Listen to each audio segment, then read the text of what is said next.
Hi, my name is Chris. I'm the manager at Maono Space, and today I'm super excited to announce that we hosted the governor of Kilifi County, His Excellency Gideon Mung'aro, here at Maono at around 10 a.m. Why did he come here? You remember last year we collected data on all the health facilities and education facilities in Kilifi County. Right? Early this year, we also collected data on businesses with the Department of Trade.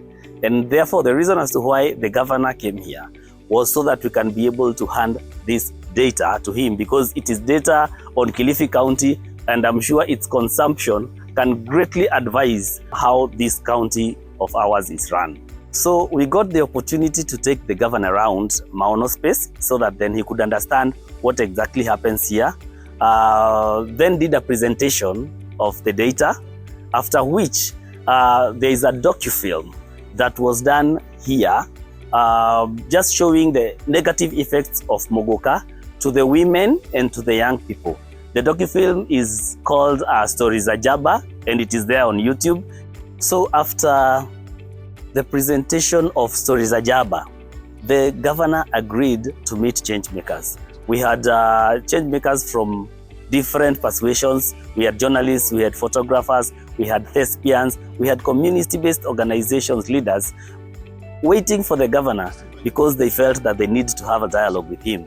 And I'm very happy because the governor agreed to have time with them of just responding to the issues that they had. First thing that the governor had to respond to is a question that was asked on issues around Mogoka. And he was very clear that by next week he will make a pronouncement regarding Mogoka because it has total negative effect on the youth of this county. The Changemakers asked the governor on how they could better communication with the government, because they are doing wonderful work in the community, but it's like there's a communication breakdown between them and the government. And fortunately, our good governor immediately committed that he will employ a young person as soon as these Changemakers propose a person.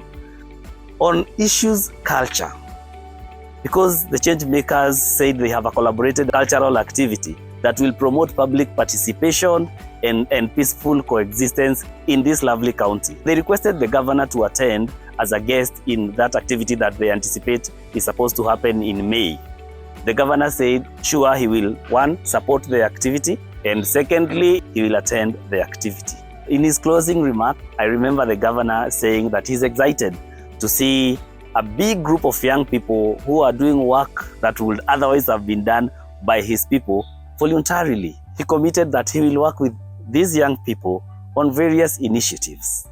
As the manager of Maono Space, I feel so happy because I remember at the start of this year, 2024, we had a meetup with the Changemakers, and we promised them that we will bring big organizations, that we will bring the government here, that we will bring anybody and everybody that will either build their capacity or enable them be more effective in their performance. I appreciate the county government of Kilifi and specifically the governor for this initiative.